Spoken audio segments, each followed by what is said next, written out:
everyone. Welcome to our panel. Today we're going to be... UwU, there we go. It's an oo and a woo. More woo to the oo. We're glad you guys are really excited because we were like, is anybody going to want to hear this? We weren't sure, but yeah. we're very pleased. Thank you for coming. Yeah, thanks for coming. Yeah.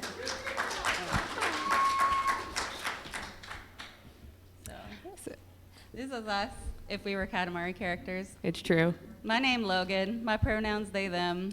I am a former cyber fashion blog owner. I've done like a ton of different fashions over the years.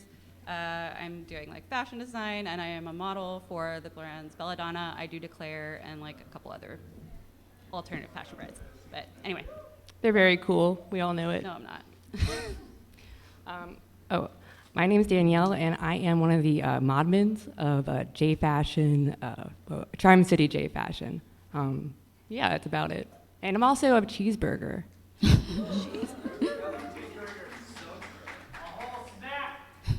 Yeah, that's true. My name is Xana, she, her. I'm just a enthusiast. I like to dress up, and that's why I'm here. Yeah. You're also a rave machine. Yeah.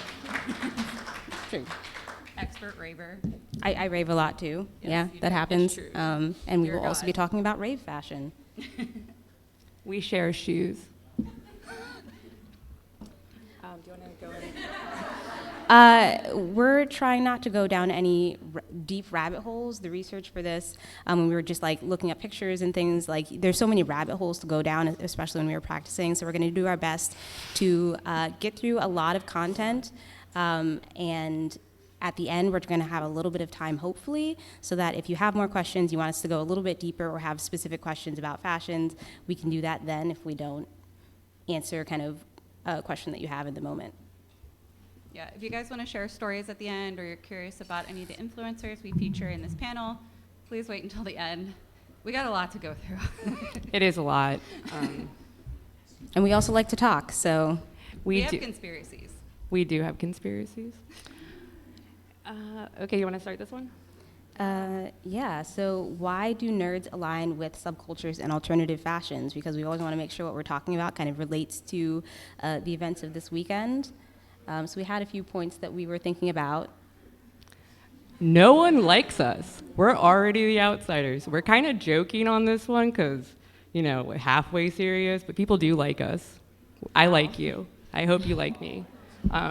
Just not so much in the early 2000s and 90s. It was a little bit tough out there if you're from that area time. So everyone is looking to find their identity and uniqueness. So generally, a lot of us got into the con scene and then learned about alternative fashions. I was dressing up as Wednesday in third grade, so I don't know, but like, it's basically where we're like, you're a freak, let's be friends. So yeah, that's E. You can give an R. We do have an R. Restrictive childhoods, freedom of expression in adulthood. And I know a couple of us on this panel definitely had childhoods where we weren't even, there was a lot we weren't allowed to do, like I wasn't even allowed to wear black nail polish as a teenager. So as an adult, I can buy what I want, I can wear what I want, and I think that goes for a lot of people too in alternative fashion subcultures. You're the D. Don't discount us. Nerd culture is now cool culture. It's true. You can find Sailor Moon shirts at Target. You can go to the mall, if it still exists, and you can go to a Hot Topic, and you can find, like, anything. Ooh, Walmart.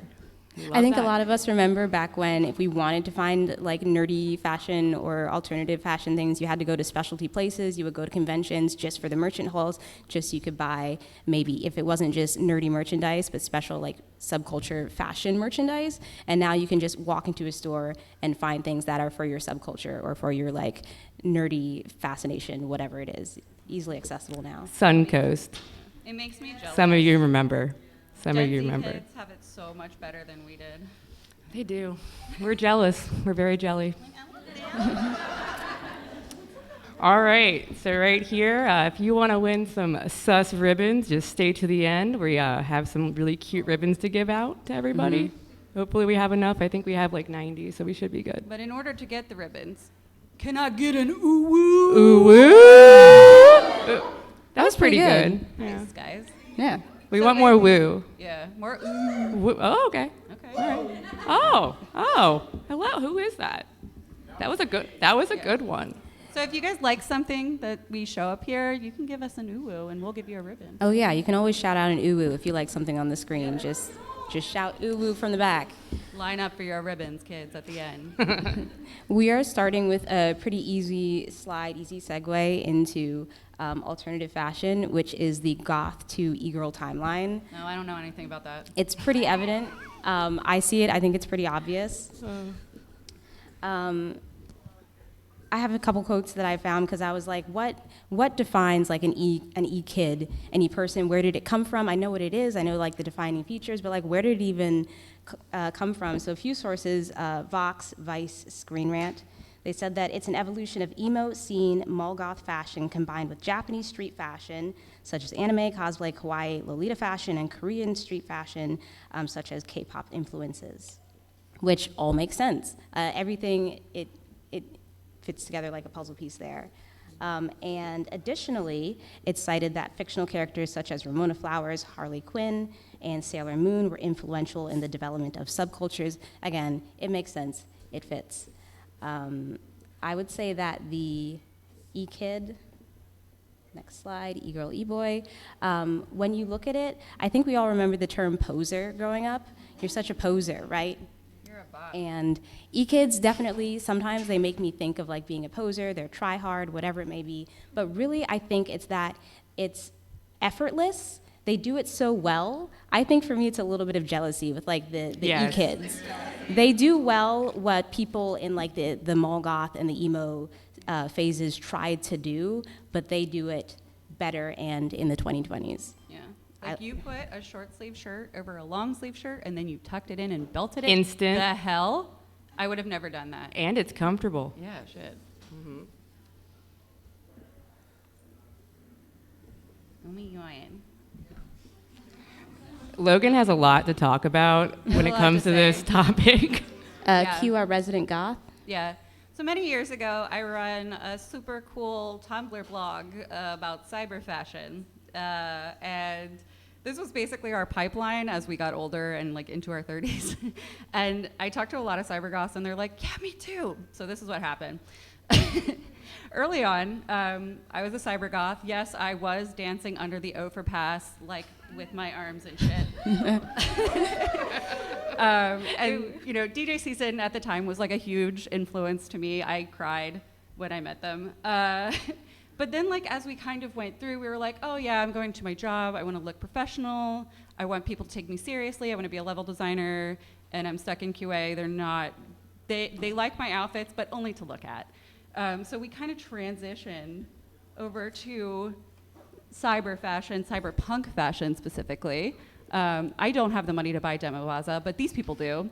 It's just this beautiful, like, asymmetrical, mostly black usually, sometimes white or another color, but just very, like, professional, straight-laced, but also kind of weird and cool and edgy. And this is, like, iconic to me, honestly. It has a lot of Japanese influences, a lot of, like, you know, Afropunk, Gundam, Aeon Flux, Ghost in the Shell. It's dystopian, it's industrial, The Matrix, Blade Runner, things like that.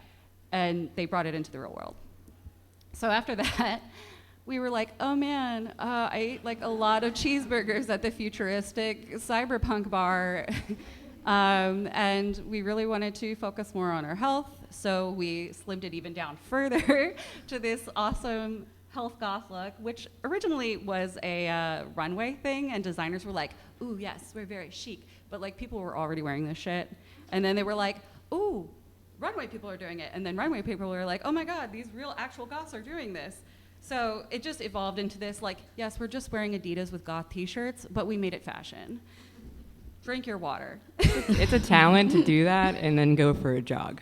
I'll just say that. I ran up the stairs today. One time. One time. Uchuke. It's not UwU, but somebody can do that if they want to do that. It is an UwU, though. I mean, this is one of my favorites, to be honest. Yeah, so Uchu, basically a lot of people who were into cyber fashion but also decided that they like color, weird, I know, they were like, you know what, we want to do something futuristic but like more cartoony, more spacey, more Jetsons, as we were talking about the other Very day. Jetsons. It's very much a color blocked look. Silver and lavender, as you can see, are mostly used. And then we have like influences of like mint or sometimes like blues. It's all just based on kind of like a space astronaut, I'm an alien, maybe a superhero kind of vibe. And then, this was my life for like 8 years. Super awesome. A lot of ravers were really into this fashion, but mainly it was people who were cyber goth and were like, oh yes, I would like to wear color. It's very color blocked again, but there's more variety in the colors. There's branding for it. Uchuke didn't really have a brand so much as just like a buy stuff that's silver and pastel and see how it works together. Uchu was like hyper detailed, lots and lots of accessories, glitter. I glue microchips to my face one time. Like that is that. Commitment. The Sorry. dreadlocks on the end are the locks on the end are made out of bubble wrap and are attached to like a regular wig. It's iconic. I wish it would come back, but it is expensive. Cyberdog is not cheap. Or brands like Kiss Me Kill Me also, but they have beautiful work. If you can save up for a piece, it's totally worth it. It's worth it. Yeah. We'll tell you how at the end. Up next, we're talking about Ishokuhara. As you can tell, the key feature of this fashion is the painted skin. Pretty much any color that is unnatural or uncanny is the staple of this, and the rest of the fashion is just your personal expression of how you want to represent yourself. It can go with, often with fashions like cyberpop because it has that alien-esque look to it, just alone by painting your skin. And this fashion did emerge around 2016, 2017 is when it gained most of its popularity. Yeah, so Ishokuhara basically translates to unique skin. It arose out of the Gyaru movement, which we'll talk about in a little bit, but it was kind of like this, we don't want to assimilate to Japanese culture, we want to look different. And this one took it like a step further with painting the skin. A lot of the outfits incorporate like sheer tights with it, so it looks like the skin's painted, but we don't get it all over people like Homestuck guys. I'm having PTSD flashbacks. Yes. Homestucks. But yeah, it's super cute. You can wear whatever you want. You can wear cosplay with it. You just have to paint your skin, and the makeup that goes with it is basically just Gyaru makeup. Super cool. Super, super cool. Guess which one's Logan? Oh, you missed it. Oh yeah, we're on Fairy K. Oh, yes. Talk about this? Oh, yes. Yeah. Fairy K is my personal favorite. It's comfortable. It's pastels. It's just, I don't know. I just love it. You see like Nile Perch in there, Angelic Pretty, which is one of my favorite brands. It's just really like fluffy, and I like fluffy. I do. Fairy K kind of emerged out of a return to the 90s kid, 80s kid, like pastel movements. I know when I was a child, like if I saw pastel stuff all put together, I would cry because I didn't get it. This is just like, I'm an adult now and I have money, so I'm just gonna buy as many pastel colored things as I can and see if they work together. Super cute, lots of glitter. My girlfriend is a Fairy K person. Yeah, love you. Aww. Oh no, they're sickening cute. They're so cute. We're very opposite in style. Yes. Decora. Ew. Can you hear the Anne Cafe music in the background? I can. You want to talk about it? Oh yeah. Yeah. Basically, you have to put as many things on your head as you possibly can. And when you're done with that, you add more. Yeah. And if you need to clip in more hair to attach, you do that. Okay? And then there's stickers, and then there's Band-Aids, preferably on the nose. It's really cute. It's more bright, as you can tell. It's like still kind of has that like same silhouette, a little bit like Fairy K. It's like casual looking almost, but not. Logan? Yeah, so Decora is really interesting to me because you can wear Fairy K and Decora at the same time. It's all just based on colors.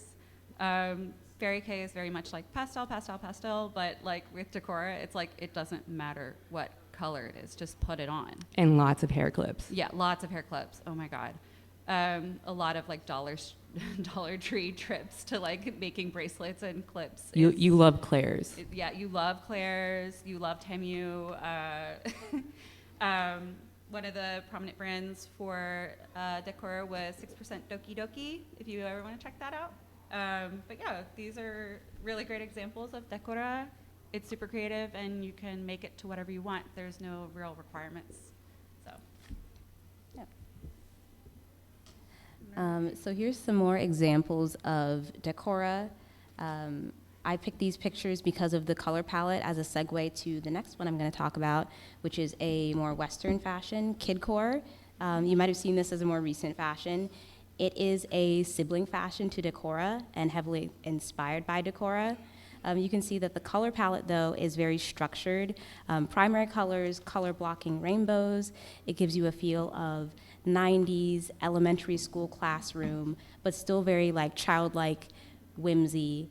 And a lot of focus on the accessorizing and toys and things of that nature that you incorporate into the clothing.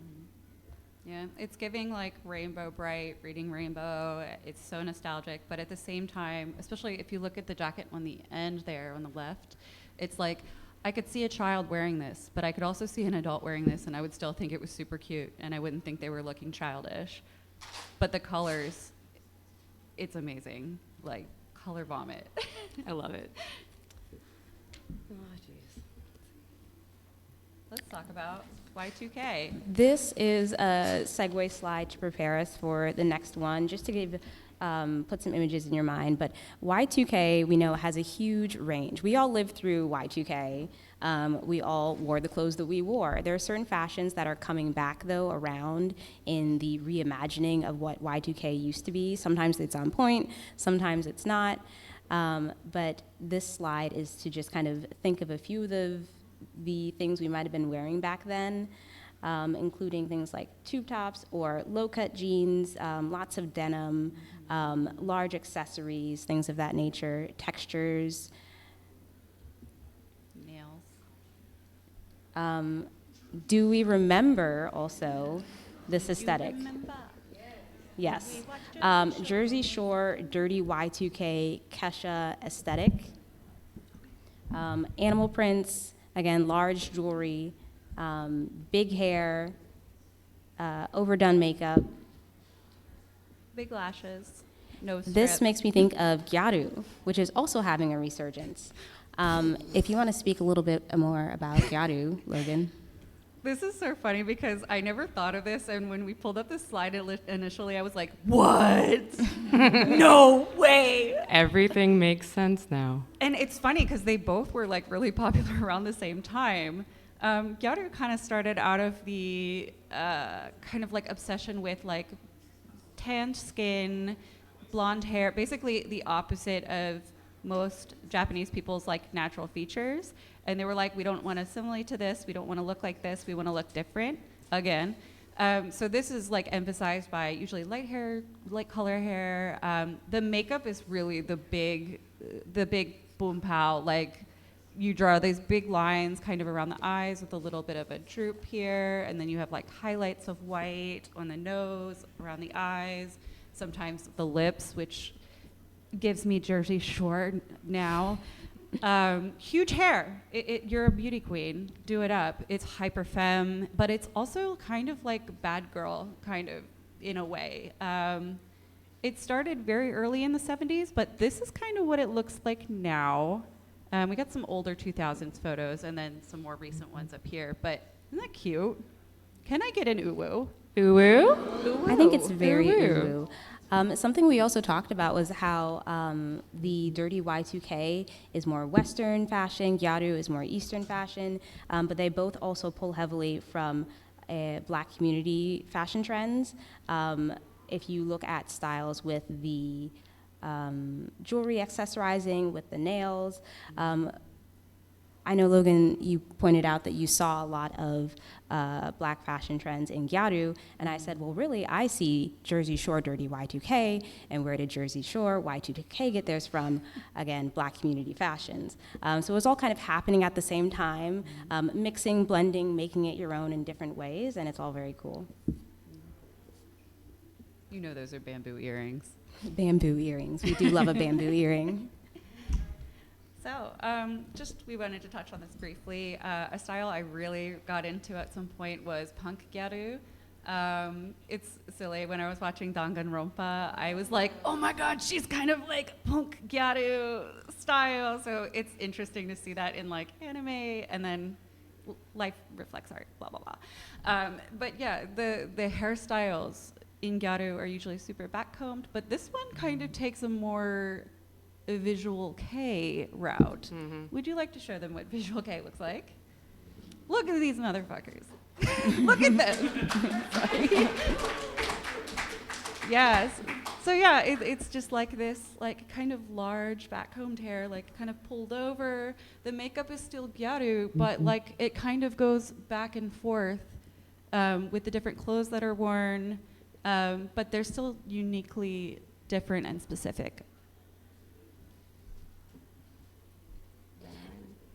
I'm looking at this picture. Could you tell me a little bit more about like the top picture and maybe what sets it aside from Western trends such as like 80s Western hair punk, metal bands? Western hair. It's giving that 'Cause I vibe. definitely see hairband when I look at the top picture. You're right. Yeah, it really does give 80s hairband. I don't know if this is true, but somebody said that visual K makeup originally drew from like kabuki theater, which I thought was really cool. It's like incorporating the culture into like, yeah, Americans had this, but we did it better. Their clothes are also usually a lot more kind of rococo or just generally more polished, I think, than 80s hairbands. I'm not crapping on 80s hairbands, I'm just saying, but very much like they have an established style. You have, God, I can't. Mana. I'm just gonna say Mana's band. Mana's band, like they're like, we're gonna do like really bright colored hair, and then we're black. Garugamesh, on the other side, they were like, we just want to wear all black and like some makeup And just hoodies. some. And hoodies, yeah. We love hoodies. They're giving me like all American rejects over there. They really I are. loved them. And then they did that stupid Sakura Khan commercial, and I was like, I can't like them anymore. People will just say Garugamesh at me. All right, we have Mori K here, and on the left, it's a very like it kind of looks like you'll see it in a second. It looks like cottagecore. You're right. Yeah. It's Logan knows more about it than I do, but I mean they know more about most of this than I do. But yeah, you just see like really flowy, kind of comfortable, cottagey outfits, right, Logan? Mm-hmm. It's a lot of like light fabrics mixed with wools and natural fabrics, usually like a muted color palette, sometimes a little bit of red or green. It's just supposed to look like you fell out of a forest. The one on the bottom is actually Cult Party K, technically, but that's also kind of the aesthetic that it leaned towards as well, just these light, dreamy fabrics meant to look idyllic and romantic at the same time. And it really did walk so that cottagecore could run. So who wants to talk about cottagecore? Do you? I could very briefly. I think cottagecore is really, honestly, you know more about it. You were telling me about like your history with cottagecore. Yeah. During the pandemic, I was a cottagecore lesbian in the closet. And then I came out because of cottagecore. Thank you, cottagecore. It's very like, again, like fantasy, romantic, idyllic, like romanticizing a life that is not under capitalism, foraging for mushrooms, looking nice at a picnic, Baking pies. baking pies, Leaving being a them out. fairy. Yeah, it's very sweet. Anybody can do it. And the greatest thing about it is Mori has kind of a strict silhouette. It's very like A-line from top to bottom. But cottagecore doesn't. You can wear whatever you want in cottagecore. If it makes you feel like a fairy or a royal person, I don't know the non-binary general neutral term for that. But yeah, you can wear whatever you want. Yeah, it's more accessible. It's accessible. It fits your body. Accessible, 'cause you picked it. inclusive. Yeah. I love when the fashions come to Western trends and we say yes, but make it inclusive. Mm-hmm. Yeah, it's true. Yeah, so if you want to make a new trend, you can kind of just add core to it. The Cheeseburger list core? Cheeseburger core. I literally, if you have an idea and you want to make it a fashion trend, try just Google the idea and add core. See what comes up. Get some ideas. Start making Be your careful. own. I've seen a careful. few cute clown core girlies this weekend. Maybe some of them are here. I don't know. Are there any clown core girls here? Is or anybody boys? a core person? Core? Not you. No? Okay. No clown core people here today. okay. But yes, you can make it your own. You can find your communities. You can create your own communities. You can make up a name for a fashion trend if you want. It's just easier just to add core onto it. That's been the trend. So here we do have just images of clown core, some kid core. I would say probably royal core down in the bottom right of the gentleman with the sword. Goblin core. I wasn't like entirely sure. I had what never goblin core heard of was. goblin core, but apparently that's You're what it looks friends with like. me and you've never. This is the goblin. Hi. Angel core, just like it looks like very light, fluffy, airy. Think fairy K, but like just mostly white and angelic. So yeah, find your sense of fashion, have fun with it, create something new, and spread it. Cheeseburgers.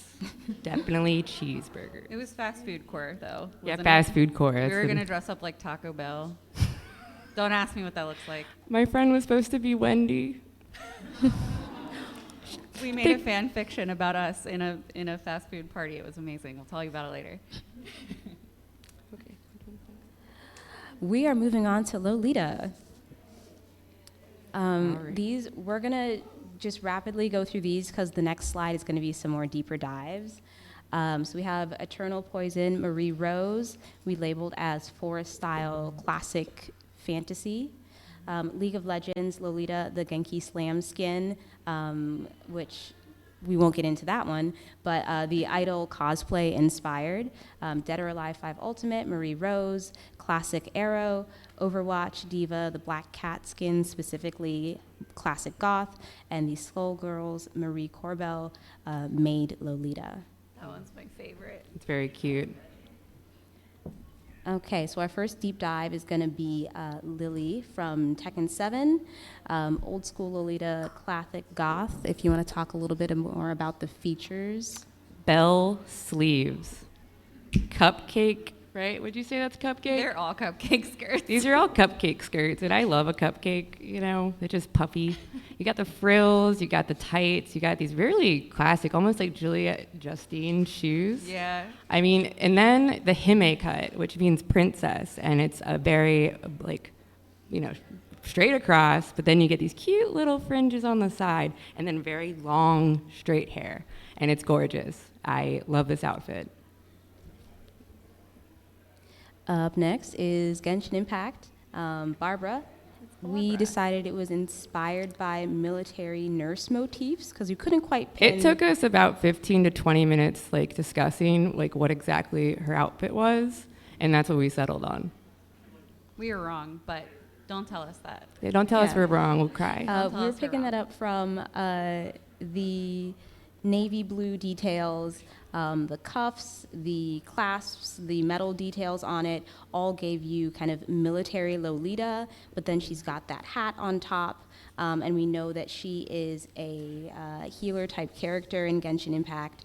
So yeah, military nurse seemed like the right kind of section to put her in. There is a cross, and I think what in the actual game is in. Yeah, they said that she was like a nun of some sort, and I was like, nun Lolita was a huge thing years ago. But it didn't look like that, so we had to change said it. No. So. Yeah, we had to change it based off of the actual Thank you, outfit. Ryan. Thank Yeah, you. we're classifying the outfit here. Oh my God. Our next one is Soul Calibur 5 Viola, labeled it as Aero Goth. Yeah, it's a pretty, like, just the straps. I mean, it's almost like, get the long sleeves, you know, right there, and then the ringlets and, you The know. corset. I mean, she's gorgeous. We all know that. The ruffles. It's definitely Arrow. Yeah, Aero style is super sexy, and that's kind of what this is following. Hmm.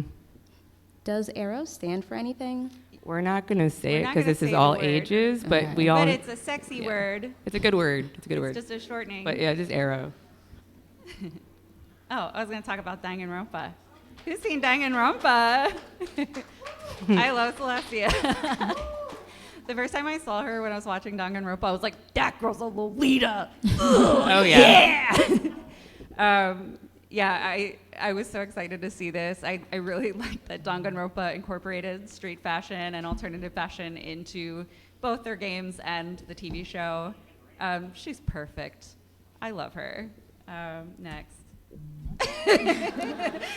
Lolita fashion is a popular J fashion. That's a Japanese fashion, if you didn't know. It's inspired by Rococo fashion from the 1740s and Victorian Edwardian silhouettes. And you get either the cupcake or an A-line. Sometimes there's like kind of a mesh in between. Lolita fashion is not that book, anything about that book, not the book, not anything to do with it. And anytime anyone says it is, it drives me already the way I am. If you do, I hope you step on 1,000 Legos. Okay. All right, we're good. We all read this slide. Great. We We just got our want to make anger that out. clear. We're going into our theory. Yes, this is our Ooh, this is my conspiracy part. theory. Okay. We all have feelings about this. How We many do. of you have dated a man who dressed like this? See, look at these hands. Or are Pretty good. currently dating someone that still wears this. How many of you have actually worn this? I mean, I love Zelda. Yes, yes. I'm yes. here to bully This is you. Just kidding. we love Zelda. We're not making fun. We it's love just Zelda. we all love this meme, you know. So I want you guys to think about, where do you think that the Zelda shirt, khaki shorts, cargo shirts person is today in their fashion journey? They're right Where do here. you think? GameStop. We got GameStop. True, but okay. what are they wearing? What fashion subculture maybe did they go into? Do you think they stayed in there? They never left their Zelda phase. I'm sure some people didn't. That's nerdcore. That is nerdcore. That's also yeah. nerdcore. I have a theory. It's unsubstantiated. Is that a word? Unsubstantiated. All right, guys. Oh, we're getting fancy. I would like to propose the Zelda shirt and khakis to techwear pipeline, because cargo shorts, cargo pants. They go from Cargo cargo pockets. to cargo. That is the eventual evolution of this. Yeah. They just spray painted all their old pants black and then just Yep. left them on. They didn't even have to change. Very affordable, you know. Tell us about techwear. We're going to talk about techwear. Xana loves techwear. Xana I loves do. techwear. So here's my first example of techwear. People often get it confused with darkwear, which I've put more pictures at the end. Techwear is focused on technical utility. So every piece of clothing item that you're wearing in techwear has a purpose. So the person here on the right side with the poncho, I absolutely love that, because it's something that's lightweight, that is water resistant, that can easily be rolled up and then put into a pack.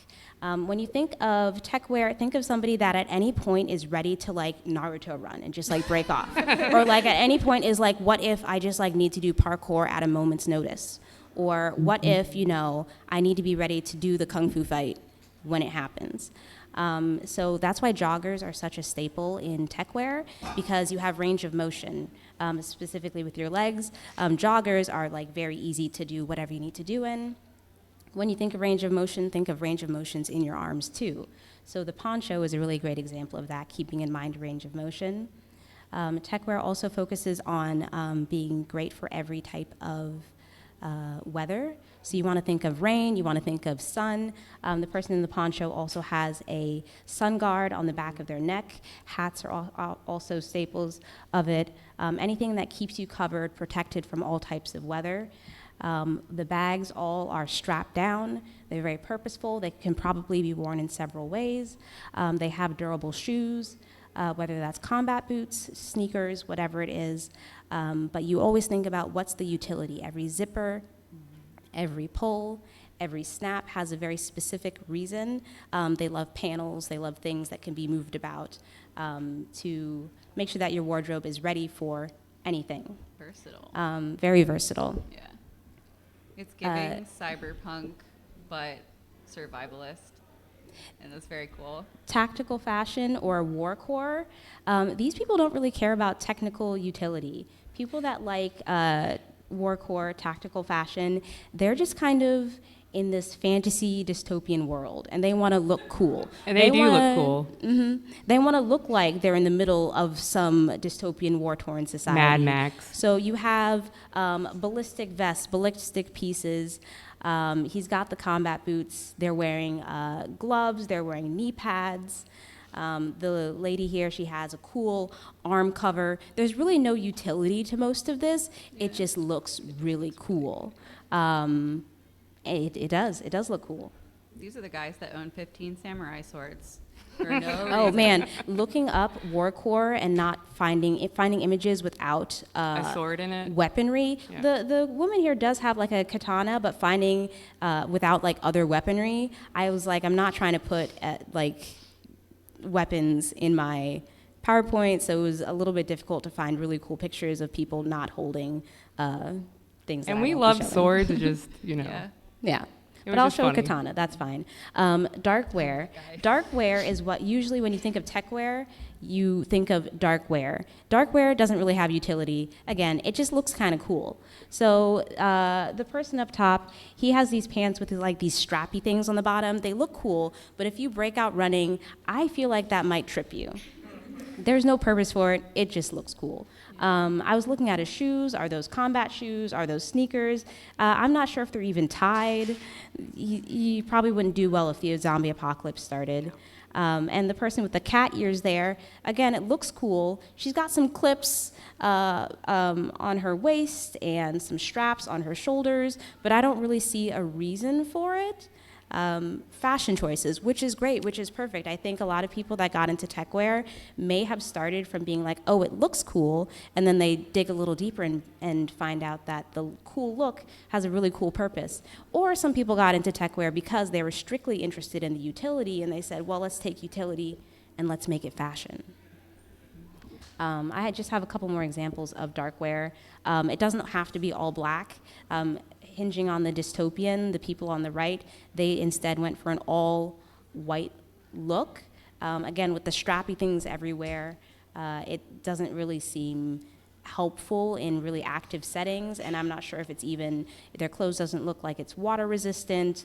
I'm not sure how much protection from the sun they're getting from different elements, but it looks cool. And then the examples on the right, you have cutouts all over the place. The tan lines. That's all I tan can say. line. The tan That's what lines. this is good for. It's extremely impractical. Extremely impractical. Looks good. But it looks cool. I like it. It looks cool. I would wear some of these. I have some dark wear pants. I washed them one time, and all the straps came out, and I couldn't find them. That's sad. It's fine. Just put a different strap in. Anywhere. All right, we are moving on to music-related fashions. MAGFest really is a testament to music being super integral in nerd culture. A lot of us grew up listening to electronic music on the internet in the early days when we discovered it.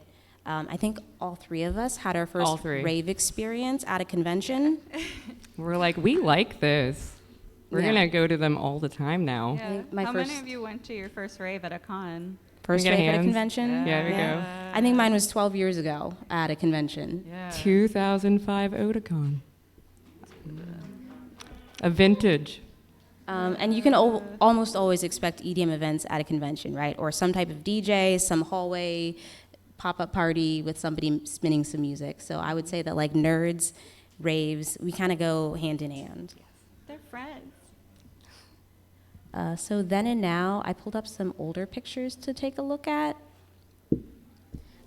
These older pictures, rave fashions, were always about, think about textures, textiles, fuzzy things, ripped things, fishnets, meshes, mixing and matching lots of textures is an easy way to put, was a really easy way to put a rave look together. We also remember the big Jinko pants or also trip pants. They still are staples in the rave community. They're not as much staples in the mainstream fashions now as they had their heyday, but definitely in raving and EDM culture, Jinkos, trip pants are still extremely popular. And UFOs. UFOs, yes. And also, this girl here on the right side, she kind of makes me think of Kidcore. We were just looking at those. She's got those primary colors. She's got that really cute T-shirt. She's got some toys sticking out of her pocket.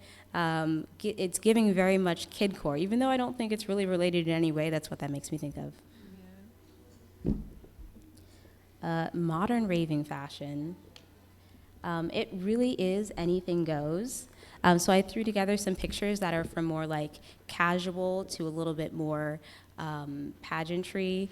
So the first one is like the rave jersey. I think rave jerseys started because people just started wearing sports jerseys just very casually to raves and festivals. And then some DJs started throwing their shirts on jerseys. And the rave jersey was born. A super easy way to kind of feel connected to the community when you go out is to just throw on a jersey. The second picture is your wook. I would say wooks are kind of like the modern day hippie without the activism. Harem pants, he's got the psychedelic hat for like collectible pins. Some ravers like to collect pins. And a pashmina, which is a really lightweight cotton scarf, which is great for protecting you from the sun, or if it's cold out, you can bundle up. The girl in the third picture, she also has a pashmina and some refraction glasses. We do love some like refractions that, you know, the lights kind of change colors and shift. The fourth girl, she's got a psychedelic pattern. Guys and girls, everyone likes wearing psychedelic patterns. The girls often wear cutouts like this, 1 pieces, 2 pieces, and guys will often wear like a t-shirt or a tank top. And the last one is the pageantry portion, where you can just go above and beyond with a rave outfit. You can do as much or as little as you want. You can show up in a t-shirt, you can show up in 8-inch stomper boots, in whatever you want to do. This person obviously spent a very long time, it looks like, planning and putting this together, and they look amazing. It's very glam to me. Very glam. It's giving me drag vibes a little bit. You're right. A little drag, yeah. I love it. Aww. Oh, God. Baby here's ravers. a little drum roll. Ooh. This is us. Yeah. It's very cute. Ooh, woo. Very UwU. Yeah. Daniel's in the blue. Yeah, I put so many temporary tattoos on me that it took about 45 minutes, and people thought they were real, and I thought that was funny. It's a vibe. It was a vibe. Tradables. A lot of you probably know what candy bracelets are, but they're made of little pony beads, and they're all handmade, and then they're traded around in the community.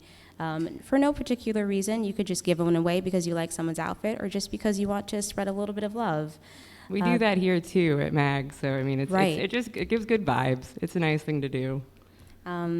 They come in all sorts of shapes and sizes. You can have a single, you can have a cuff like the girl sitting down. She has some really wide cuffs with patterns on it. You can make a 3D cuff, which almost looks like a spaceship kind of when it's not on. And then you can make necklaces, you can make masks, you can even make clothing out of it, which is pretty cool. Other tradables, it can be whatever you want. I know around the convention there's several like trinket trades and trinket like hide trinkets around. That's also in rave culture. Trinkets is a big thing. Trinket trading, trinket giving, little things that spark joy. And then Sprouts I wanted to bring up. I've seen several people this weekend with sprouts. Yeah. I had to look up where these started. Oh, is there a sprout back there? Oh, there is. Hi, Sprout. Hi. I had to look up where these started because I asked around with my friends and we couldn't quite figure out where they started from. I found several articles that cited them starting in Beijing back in, I believe it said 2015. They don't really have a true source. They just kind of popped up as a fashion trend in Beijing, and then the street sellers started selling them, and then they started from a little sprout to get more and more elaborate. And kind of like trading candy, they're just gifted whenever you feel like passing it on to someone. There is a DJ that also popularized this. The DJ's name is Ganja White Knight. So the sprout imagery, I think, related to his fans a lot, as well as the imagery of like growing as a person. You sprout as a person. So yeah, that's sprouts. That was really cool to look into and see where they came from. And also they started on the West Coast, I believe, in the US, and then they slowly moved over to the East Coast. Xana, do you need to have tradables? Oh, you don't need to have tradables. That's a big thing. When I have first-time ravers that I go with, they love candy. They love having it. And then if they don't have one, sometimes they feel sad or like they want to make more or they want to get one. Where do I get one? But I have to let them know, you don't have to have one. It's great to bring candy. It's great to trade it. But some people forego candy altogether and they forego tradables. It's very completely optional. So if you have never been to a rave before and you want to try a rave or a festival, don't feel like you have to dress up. Don't feel like you have to wear candy or bracelets or any of that. You can just show up as you are, and that's completely, fully acceptable. Many, many people do. I actually went to a festival over the summer where I had a friend who it was her first time, and by the third day of the festival, she was very tired, and she didn't want to dress up, so she just threw on a black hoodie, black leggings, and a pashmina, which was that scarf, that lightweight scarf. And she felt down because she said, I wanted to dress up. I wanted to feel included. I wanted to feel like everybody else. And I told her, you look like the most veteran raver here. You just threw on a pair of sweatpants, a hoodie, and a pashmina. You look like you've been doing this for, 8, 10, 15 years at this point, and you're just here to just vibe and listen to music, and you know what you're doing. So yeah, do what you want at raves. I just want to dance. Yeah, be comfortable. That's important. Here's a few pictures of some retro candy kids. I'm not really going to talk about this much, but it's just showing then and now. Candy has always been a part of it. It used to be a lot of just grabbing toys, grabbing things that make you feel very whimsical to have fun with, and just incorporating it into your outfit, bringing it with you, and spreading joy to other people. Extreme candy crafting. This is somebody I follow, him in the center, the candy demigod. He makes some of the most elaborate candy pieces I've ever seen. Ones as big as he makes are rare to find, and I think he's one of the best people, I don't know if in the world, but I think he's one of the best people in the US that makes candy.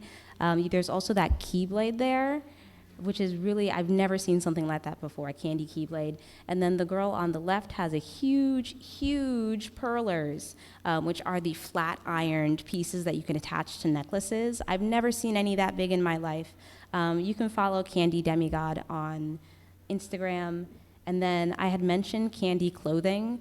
DJ Boy 3000, every year for the festival, Electric Daisy Carnival in Vegas, he makes a new full outfit every year. It's a really big event for him.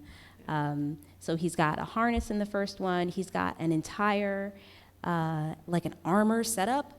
He's got a chest piece, a skirt piece. I think he's got shin guards, arm guards, and the headpiece, all made out of candy. And then the last one is a rave jersey, but it's candy.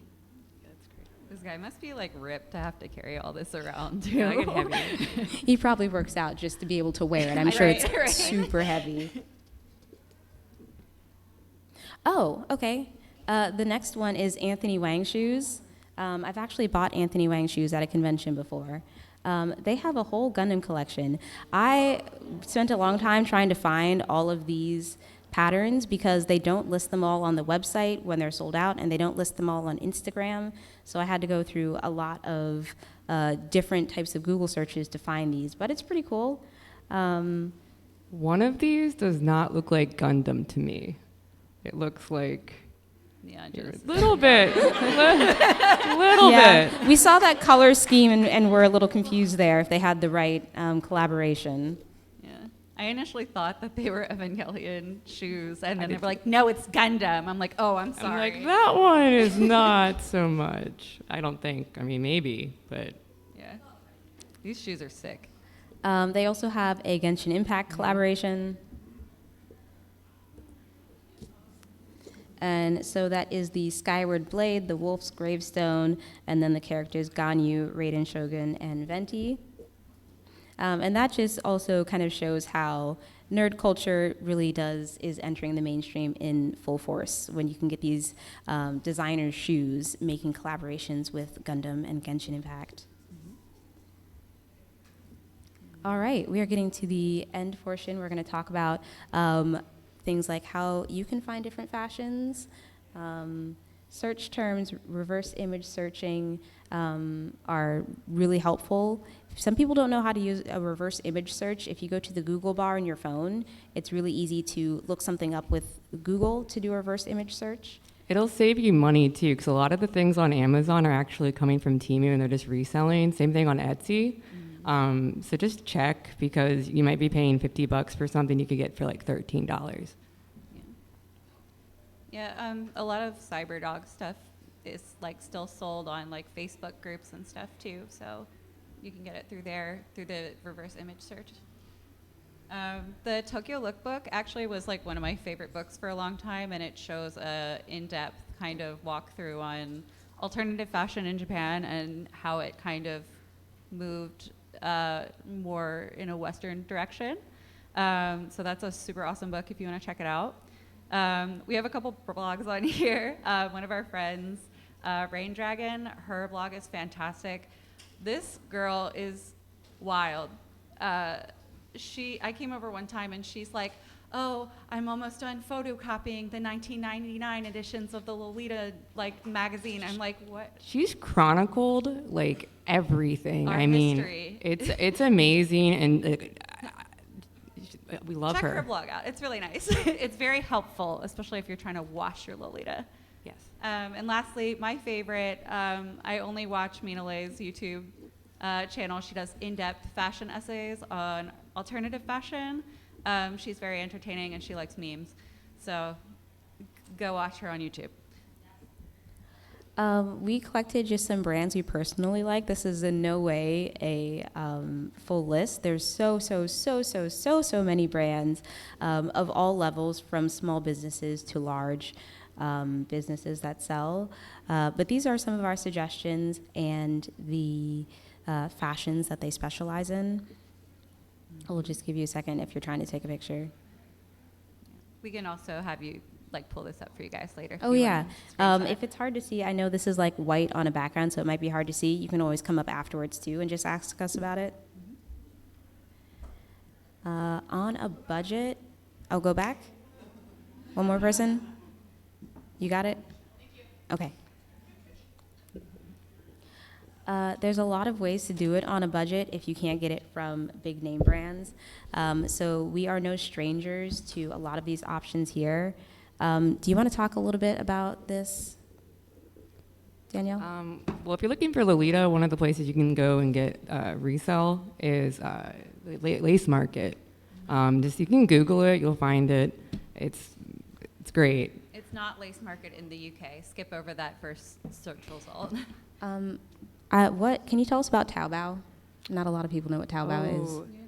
You have it listed on here. You're a Taobao I shopaholic. got this from, so Taobao is really notoriously hard to navigate, so there's a lot of like resellers for that. You can get them to do it, but it's very temperamental just to navigate. Some people do.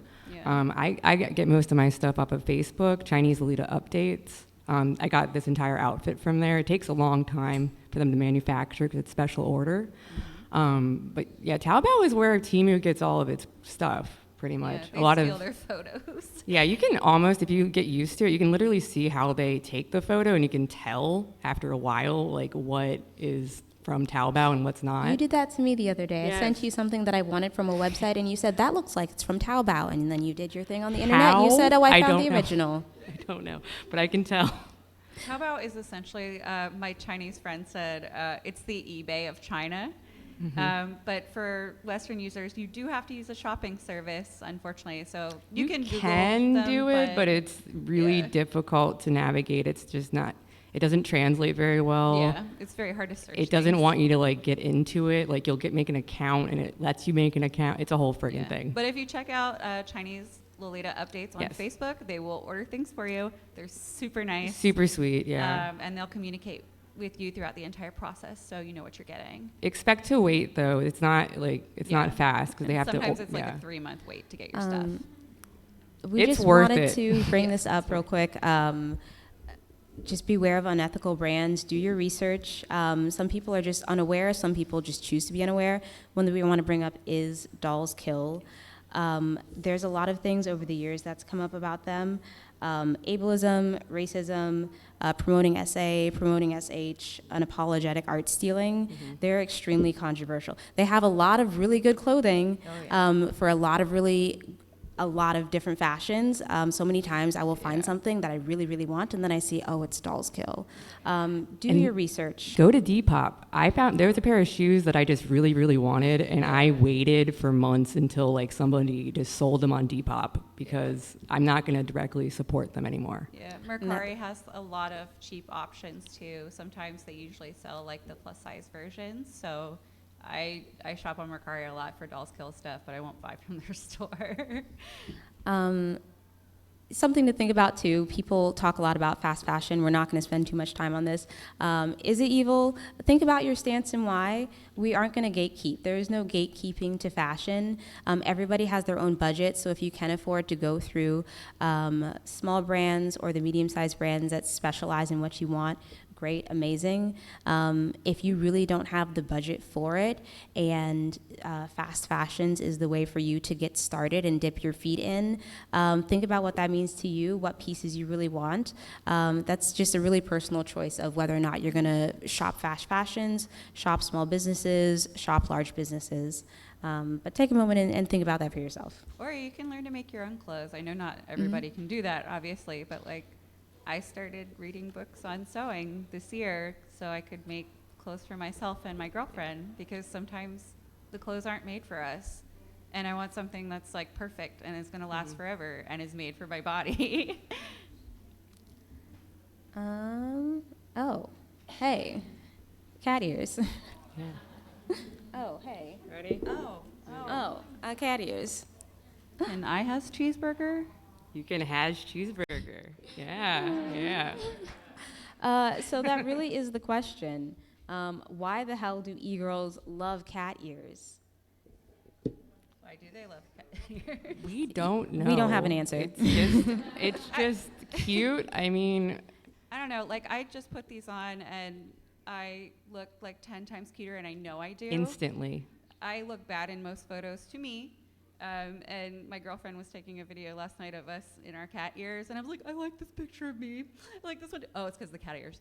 It happened to me. Yeah. It's true. It If happened to me if yesterday. You get it. If you don't, you don't. So. Yeah. It's very e-girl. A lot of the trans community is super into cat ears.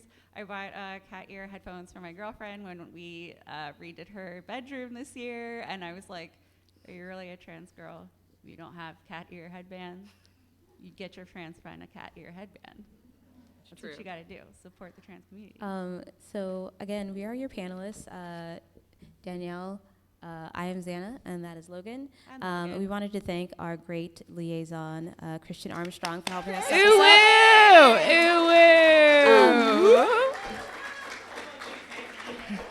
He did answer emails very graciously. He answered many, many, many emails when we wanted to change things very last minute. So when I first submitted it, I had UwU all in caps, and I was like, can you just change this to a little W? And the hell that he had to go through to get it to be updated. It mattered. The poor man.